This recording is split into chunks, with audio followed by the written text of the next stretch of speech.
Guys, puntahan natin yung baboy. Taas na naman ng mga ano dito, kaya magagrass cutter yung asawa ko dito kasi mahaba na naman yung mga damo. Kailangan malinis sa paligid ng baboy. Ito yung opisina ng asawa ko. Ano siya dito CEO.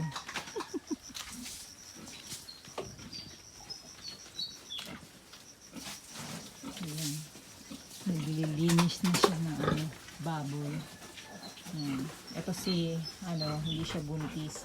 Ito yung nanganak namin na baboy. Hello, kamusta ka na? Okay lang. Ha? Okay lang. Okay ka na ngayon? Malakas ka na? Yeah. Ito. Ano ginawa mo dito sa malunggay? Mo sa kanya, pinainom para daming gatas niya. Ayan yung mga biik namin. Ayan, di ba? Malalakas na sila. Ayan yung crib nila. Di ba? Lalagyan ko nga dyan ng playpen para hindi sila naboboring. Pag matutulog sila, titingin sila doon para makatulog. Sagot. Ito yung tatay nila. Ang bango talaga dito. Ito yung isa namin, yung baboy. Ayan. Hello! Ayan naman. Masyal na itong mga baboy namin na maliliit.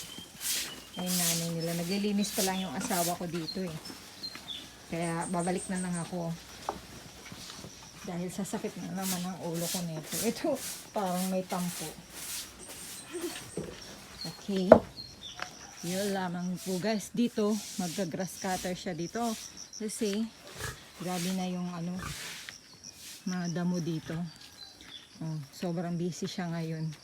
Dami niyang mga gawain.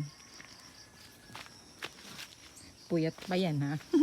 Kada 2 hours nagigising niya siya, pumupunta siya sa baboy namin Kaya puyat pa yan siya. Kaya ako yung magbabantay muna sa tindahan para mamaya makatulog siya, makapahinga. Okay, babush!